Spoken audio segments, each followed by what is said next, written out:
89.7 KLAS FM. My name is Richard Harris, and we're talking NFL. We'll move on to other sports in a moment, but before we do that, a couple quick NFL things I wanted to get to. Last week we started talking about the problems with the New York Jets, as it seems it's now open season on Mark Sanchez. In my opinion, you know, I think Rex Ryan right now needs to step up as the coach, tell his players to shut up, go into the offseason, and get ready for next season. Last year is done. Can't fix what's broken. It's already been broken. Now you got to figure out a way to somehow bring in the right players to make yourself better. Have the quarterback be prepared to play football next year. Get a new offensive coordinator, and move on.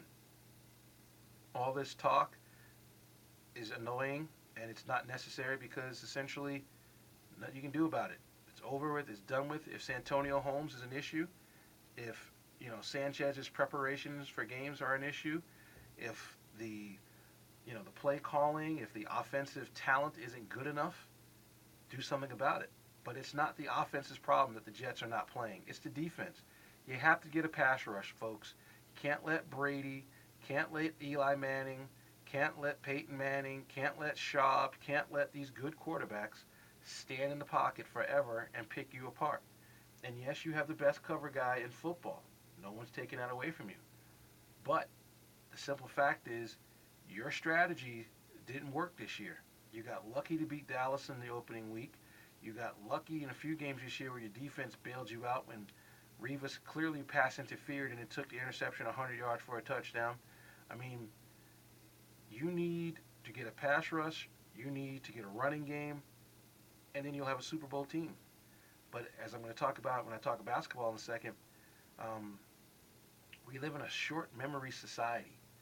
Mark Sanchez was good enough to lead this team to two AFC Championship games, and he didn't have a bad year. He had his best statistical year. It just didn't translate into wins, and so Jets got to find a balance. Simple as that. One more football note.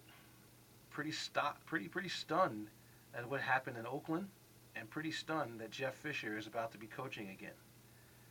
I'm stunned what happened in Oakland for two reasons. Number one, I think it's the first time in the history of pro football where an African American general manager fired a black head football coach, which is kind of ironic or strange just because of the fact that so few of us are getting opportunities to become head coaches that you would think one would not get rid of one if he had one.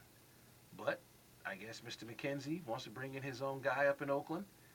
Mr. Jackson did nothing wrong, in my opinion, for the Raiders this year. Injuries befell that team. Underachieving defenses and penalties killed that team. And yes, that's a reflection on the coach. But we need to stop being a knee-jerk, um, you know, short attention span nation. We need to let things sometimes, materialize, grow. Need to let things sort of build and get better. And it's absolutely appalling to me and a lot of people around this country that McKenzie fired Jackson. Yes, I know people are saying, so what? He keeps him on for 1 year. They go 9-7, and he fires him next year. Well, you're not going to gut a good football team and then start from scratch and think you're going to win next year. It's impossible. So I don't agree with the firing. Hopefully Jackson will find another place to coach soon. Jeff Fisher, look, folks, the biggest problem that I've always had with the NFL is that they keep bringing back guys who, in my opinion, don't need a second, third, 15th chance. I don't understand why so many teams do this. So many teams bring. I mean, we're hearing about Marty Schottenheimer's, interviewing down in Tampa Bay. To me, it doesn't make any sense to keep bringing back these same people year in and year out.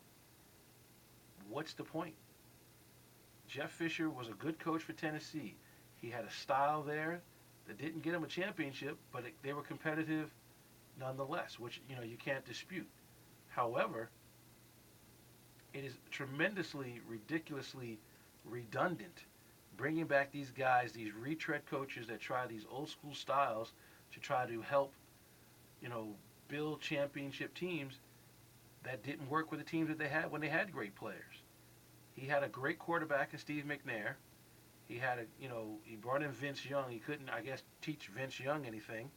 Chris Johnson, was his running back. I mean, they had the formula to do things there, but the style got old. His players got old, and unfortunately, he had to go.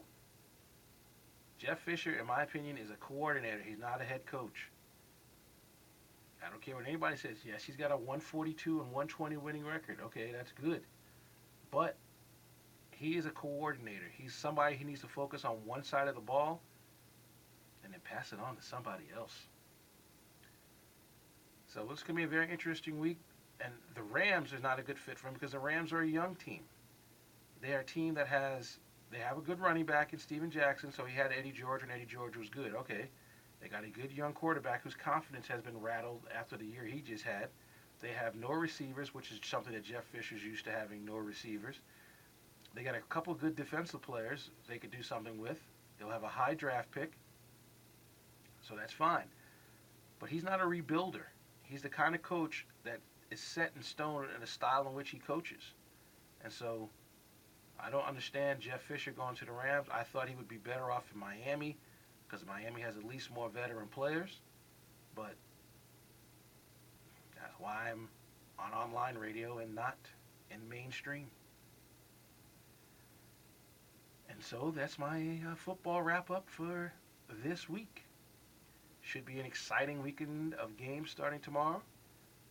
And before we get out of the whole football thing, we'll talk quickly about the national championship game.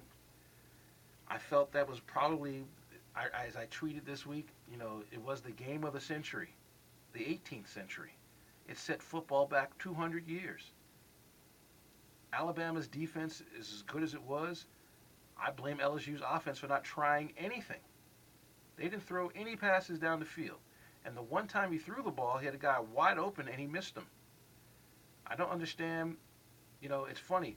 College football back in the day, a lot of teams used to do the same thing. They would run the option till it was blue in the face and hopefully pop one and start to get a little momentum. I remember watching one time Nebraska was playing somebody and they kept running the option in the first half and just couldn't get nothing. And they were still down like 20-something to nothing. And then all of a sudden, they finally started getting some plays, and they were able to get some quick touchdowns on some long runs, end up winning the game. That was then. This is now. You got to be able to throw the football, folks. You can't just fall in love with your scheme. Yes, they were in the game the whole way. Yes, it was 9-0 and 12-0, so all it would take would be 2 possessions, and boom, they could have had a lead. But LSU didn't try anything. Now, was that the best team in the country all season long, LSU? I thought it was. They beat everybody that put in front of them. They blew out every team by double digits except for Alabama. And so they deserved to be in that game. They were undefeated at 13-0. Alabama had something to play for, something to prove. And they did more than prove it. They changed the way they attacked LSU the first time. They threw the ball a ton on first down. I believe it was 18. They had 18 first down plays or something like that, or 20 first down plays, and they threw the ball 18 times. LSU made no adjustments throughout the game. It was almost as if Les Miles was like, maybe we'll just get a split championship out of it and just get out of here. And unfortunately for them, they got nothing out of it. But it was the absolute worst game I've ever seen. I remember the Florida State-Oklahoma game for the championship a few years ago. I thought that was a terrible game. This game was worse than that. I mean, at least Chris Winkie in that game was trying to throw the football, trying to do something. They just couldn't get anybody open. And yes, some of his receivers were hurt in that game, so he didn't have his full complement. But I have never seen a number one team play like that. I've never seen an LSU team play like that against anybody. So I'm sorry, Tim, but your LSU team stunk. And they didn't even deserve to be number 2 ranked in the country at the end of the season. Oklahoma State should have been in that game somehow. I agree completely with Coach Gundy. They would have tried something. But LSU didn't try nothing. And we'll be back on 89.7 to talk about the NBA and some other issues on 89.7 KLAS FM after this. Another great place to use Visa.